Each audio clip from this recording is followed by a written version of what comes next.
The Boston Celtics will win the NBA championship. Yep, you heard that correctly. But you have reason to doubt, of course. I mean, they're facing the Golden State Warriors. They always win. And they have Stephen Curry. He's the greatest basketball point guard ever. I am aware. On a real, the Boston Celtics have had one hell of a rise this season, going from under 500 to second in the East within the snap of a finger.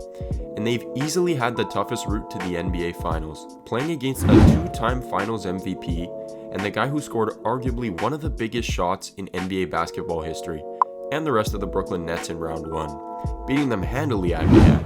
Playing the defending champs and the two-time MVP modern Shaq in round 2 versus the Bucks in a comeback from down 3-2 7-game series. And they have just beaten the number 1 seed Miami Heat in one of the most weirdly balanced series in NBA history in a 7-game series.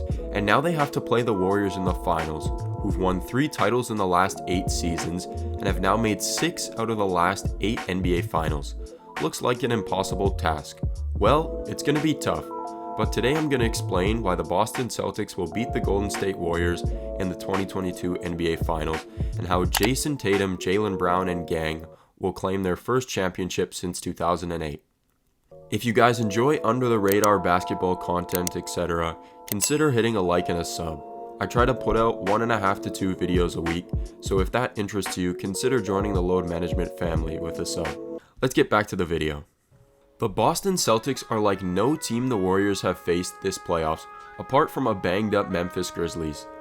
Typically, what's given the Warriors problems over the years are young, long, athletic guys, and the Celtics have that in abundance and aren't as naive as a young team because the majority of their core has made it to multiple conference finals already at a young age.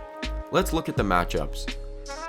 The Warriors usually run a starting 5 of Steph, Clay, Andrew Wiggins, Draymond, and Looney versus the Celtics' probable starting 5 of Smart, Brown, Tatum, Robert Williams, and Al Horford, which they used in Game 7 versus the Heat, possibly swapping Grant Williams in for Robert Williams at the 4.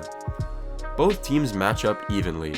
The Celtics can easily switch 1 through 5 on defense, and the Warriors can for the most part as well. Steph is an underrated defender, but if he gets switched onto anyone other than Marcus Smart, who he'll be guarding, it'll be pretty tough. In the bench department, the Warriors are deeper, especially with the probability of GP2 playing majority of the series, as well as Jordan Poole's terrific ability to make big-time plays when the Warriors need them. The Celtics bench, though, has 3 guys who can play serious minutes. Derek White has been fantastic majority of the playoffs, along with Grant Williams, and Peyton Pritchard is someone who has the potential to be a spark plug at any moment. So, if it's so evenly matched, how will the Celtics come out on top?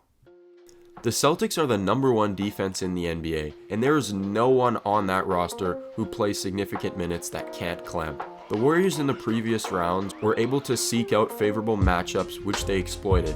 Jokic in round 1, Ja in round 2 when they could and when he wasn't injured, and Doncic in round 3. They can't do that versus the Celtics. The Warriors also happen to turn the ball over a lot, which is a terrible recipe against the number 1 defense who loves to get out in transition, push the pace, and get easy buckets. The Celtics are also very secure rebounding the ball, which the Warriors have miraculously been amazing at these playoffs, especially offensively. This won't be a huge factor with the huge front court and elite wing rebounders the Celtics have in Tatum, Brown, and Grant Williams. In terms of the superstars, Steph and Clay cancel out Tatum and Brown. So if the Warriors want any chance of winning, they're going to need Andrew Wiggins to be the Wiggins everyone has seen in the playoffs, especially as of late in the Western Conference Finals, which I think is going to happen. I've seen a lot of people say Warriors in 5 for this series, which makes me question whether they've had their head in a fishbowl for these playoffs, because that's ridiculous. This series is obviously going to be super tight and extremely fun to watch, but I believe the Celtics have the advantages in the correct areas that cause the Warriors problems. My gut is telling me Celtics in 6, but my brain is telling me Celtics in 7. If it goes to 7, it'll be very interesting because the Warriors have home court, but the Celtics have won 2 Game 7s, 1 home and 1 away. I think the Celtics will pull out a tough Game 7 win in the Chase Center and become champions for the first time since 2007. Anything is possible.